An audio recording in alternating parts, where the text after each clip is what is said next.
Friends, आप देख सकते हैं कि हमारा ये एसी इस वक्त 20 डिग्री पे आ चुका हुआ है। ये अमेजिंग कूलिंग कर रहा है, बहुत मज़े की कूलिंग दे रहा है और ये लॉन्ग टाइम चल सकता है। ना इसमें से कोई पानी की छींटें निकलेंगी, ना ये एयर कूलर की तरह ये हबस करेगा। ये हमारा इंडोर यूनिट बन गया, जो दूसरी साइड पे रखा हुआ है उसे हमने आउटडोर यूनिट बना लिया हुआ है और ये हमारे दूसरे एसी की तरह थोड़ी देर में ही कमरा ठंडा कर देगा।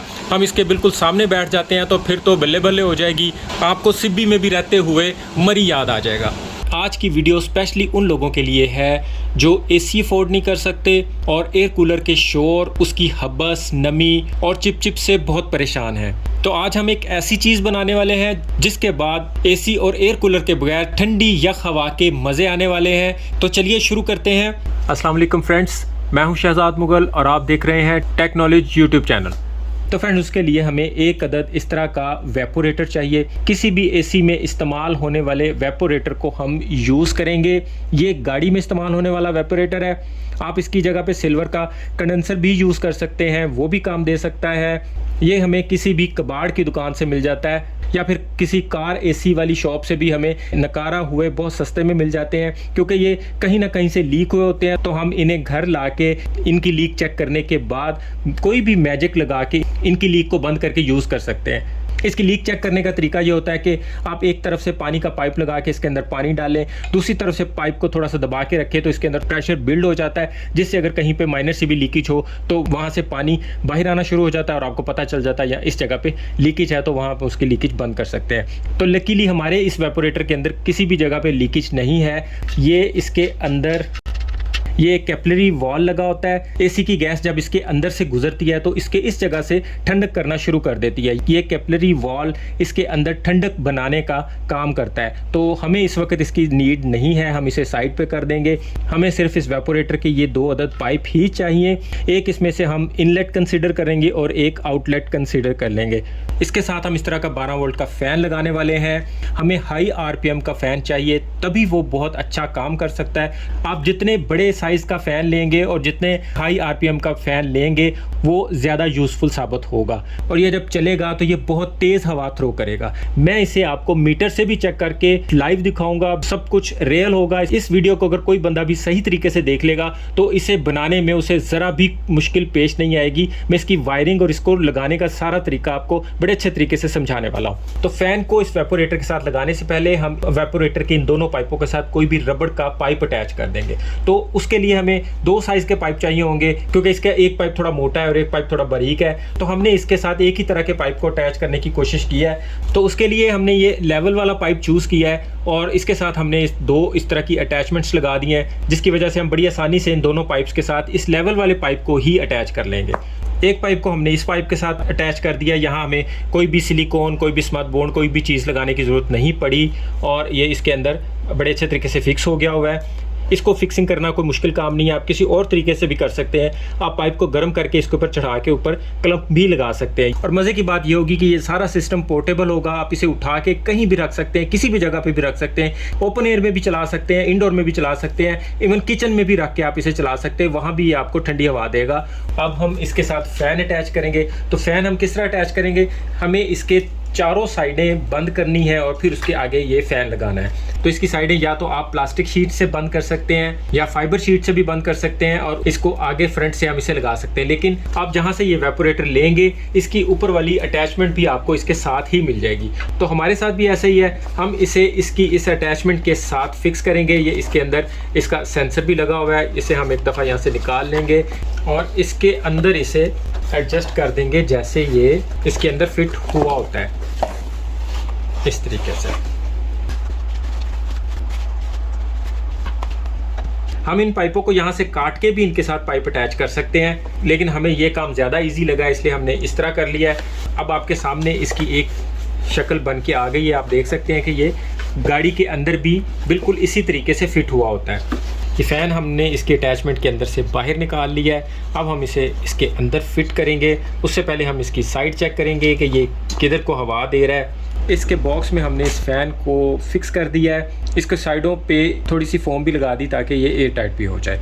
लेकिन अभी अगर हम इसे कहीं पे रखते हैं तो ये स्टेबल नहीं रहता, तो हमने ये एक लकड़ी का पीस लेके उसके ऊपर फ्लेक्स शीट को लगा के तो की लगा दिए हुए हैं और इसके ऊपर हम इसे फिक्स करने वाले हैं। ये अटैचमेंट भी इसके साथ ही आई थी, तो हम इनका यूज़ करते हुए इसे इस लकड़ी के पीस के ऊपर फिक्स कर देंगे। अब ये इसके ऊपर स्टेबल भी है और फिक्स हो गया है। तो फ्रेंड्स, हम इसके साथ ये 12 वोल्ट वाला सोलर पंप लगाएंगे और उसकी वायर्स का कनेक्शन हम यहाँ इस तरह कर रहे हैं कि इसके साथ हमने ये फीमेल स्विच लगा दिया है। इसकी एक वायर हम यहाँ पे स्विच के सेंटर में लगा देंगे, दोनों स्विचेस को कॉमन मिल जाएगी। एक वायर हम पंप और इस फ़ैन के साथ डायरेक्ट लगा देंगे। इस बटन के साथ हमने फ़ैन की वायर अटैच कर दी है, जबकि दूसरे बटन के साथ हमने वाटर पंप की वायर अटैच कर दी है। इस बटन को पुश करने से फ़ैन ऑन होगा, इस बटन को पुश करने से पंप ऑन हो जाया करेगा। इसे हम यहाँ ग्लू गन की मदद से ही लगा देंगे।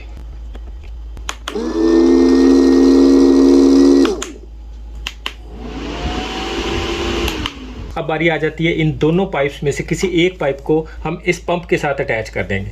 तो हमने इसके साथ ऑलरेडी अटैचमेंट लगाई हुई है ताकि ये इसके साथ आराम से अटैच हो जाए, बल्कि हम इसके साथ एक क्लम्प भी लगा देते हैं ताकि अच्छे से फिक्स हो जाए। और इस पंप के साथ हमने ये फ़िल्टर लगा दिया है। इस फिल्टर के लगाने से ये होगा कि पंप में किसी भी किस्म का कचरा नहीं जाएगा, जल्दी ख़राब नहीं होगा, लॉन्ग टाइम चलेगा। एक चीज़ का ख्याल रखना है कि पाइप्स की लंबाई और पंप की इस वायर की लंबाई तकरीबन एक जितनी होनी चाहिए। तो फ्रेंड्स, इसकी दूसरी तरफ जो हमारा सीक्रेट कूलिंग सिस्टम है वो है ये एक मिट्टी का पॉट। हमने ये काफ़ी डीप टाइप का गमला ले लिया है। आप इसकी जगह घड़ा भी यूज़ कर सकते हैं, कोई और मिट्टी का बर्तन भी यूज़ कर सकते हैं। और इसे हम यूज़ किस तरह करेंगे, इसके लिए हम इससे बड़ा कोई भी सिल्वर का बर्तन ले लेंगे। तो इस बर्तन के नीचे इसकी बेस में पहले हम थोड़ी सी रेत बिछाएंगे। अब हम इस गमले को यानी मिट्टी के पॉट को इसके अंदर रख देंगे और इसकी साइडें भी रेत से भर देंगे और इस मिट्टी के पॉट में हम पानी डाल देंगे। ये हम इसकी साइडों पे भी डाल देते हैं। इस पंप को पानी के अंदर डाल देंगे। हम 12 वोल्ट के इस 2.5 एम्पेयर के अडॉप्टर से इस सारे सिस्टम को चलाने वाले हैं। पंप चलाने से पानी का सर्कल कंप्लीट हो चुका है और पानी का ये असूल है कि जब पानी को हवा पड़ेगी तो ये पानी ऑटोमेटिकली ठंडा होता जाएगा। जिस तरह एयर कूलर में थोड़ी देर एयर कूलर चलने के बाद उसका पानी ऑटोमेटिकली फुल ठंडा हो जाता है। अब हमारे इस एसी का ये इंडोर है और ये आउटडोर है। इंडोर को हम अपने कमरे में किसी भी जगह पे रख लेंगे, जबकि इस आउटडोर को हम किसी खुली जगह पे रखेंगे और इसकी साइडों वाली रेत पे हम पानी डाल देंगे और ये रेत भी गीली होनी चाहिए।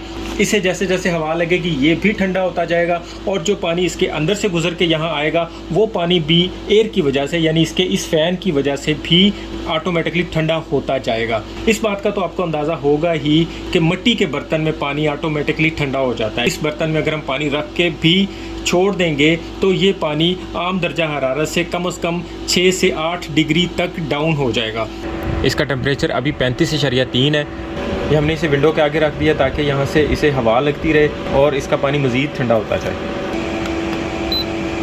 पानी का टेम्परेचर 31.2 हो गया है। अभी ये भी मज़ीद ठंडा होता जाएगा। लेकिन अगर आपको इससे बहुत ज़्यादा ठंडी हवा चाहिए, बहुत ज़्यादा इसे आप चिल करना चाहते हैं, तो भी इसमें एक छोटा सा काम करके आप इससे बहुत चिल हवा भी ले सकते हैं।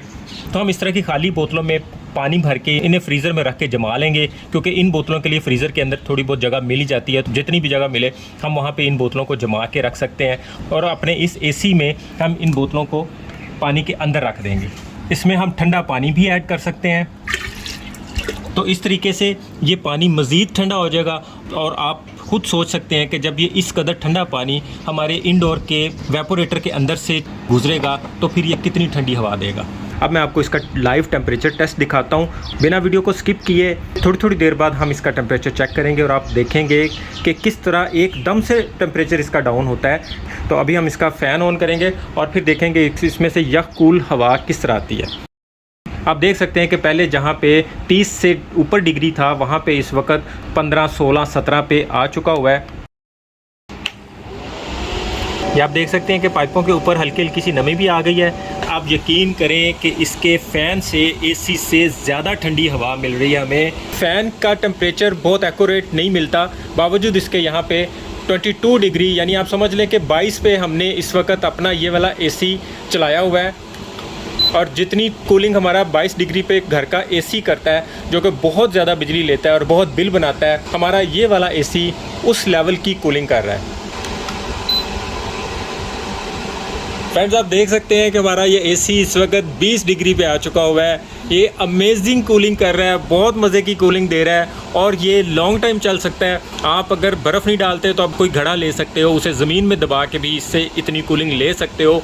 लेकिन अगर हम इसमें बर्फ़ डाल देते हैं, और ये बर्फ़ ये नहीं कि ये जल्दी ख़त्म हो जाएगी या मेल्ट हो जाएगी, क्योंकि इसके अंदर पानी नहीं चल रहा, ना इसमें से कोई पानी की छींटें निकलेंगी, ना ये एयर कूलर की तरह ये हबस करेगा। ये हमारा इंडोर यूनिट बन गया, जो दूसरी साइड पे रखा हुआ है उसे हमने आउटडोर यूनिट बना लिया हुआ है। अगर हम इसमें बर्फ़ का यूज़ करते हैं या जमे हुए पानी वाली बोतलें रखते हैं तो बेशक कमरे में भी रख देते हैं तो ये बहुत अच्छे तरीके से काम करेगा। 12 वोल्ट पे चलने वाला ये एसी किसी भी बड़े एसी का मुकाबला कर रहा है, क्योंकि फ्रिज तो चलती ही है, तो खाली चलाने से ज़्यादा बेहतर है हम उसमें अगर थोड़ी सी बर्फ़ जमा के रख लेते हैं और ये वाला काम करके हम अपने कमरे को यक ठंडा कर लेते हैं, तो इससे अच्छी कोई चीज़ नहीं हो सकती।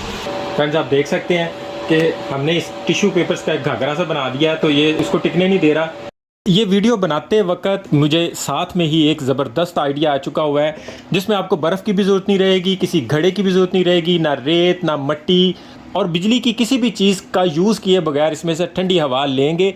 मैं इस वीडियो के बाद उस वीडियो पे काम करने वाला हूँ और इंशाल्लाह नेक्स्ट वीडियो में मैं आपको वो तरीका भी दिखाऊंगा, और वो भी सख्त गर्मी में ठंडी हवा के लिए बहुत ज़बरदस्त आइडिया होने वाला है। वो वाली वीडियो देखने के लिए चैनल को सब्सक्राइब करके बेल के आइकन पर प्रेस करना मत भूलें, ताकि जैसे ही वो वीडियो आए आप तक फ़ौरन पहुंच जाए। उम्मीद है वीडियो आपको अच्छी लगी होगी। वीडियो पसंद आए तो इसे लाइक और दूसरों में शेयर लाजमी कीजिएगा। अभी के लिए इतना ही। अपना और अपनों का ख्याल रखिएगा। बहुत बहुत शुक्रिया। अल्लाह हाफ़िज़।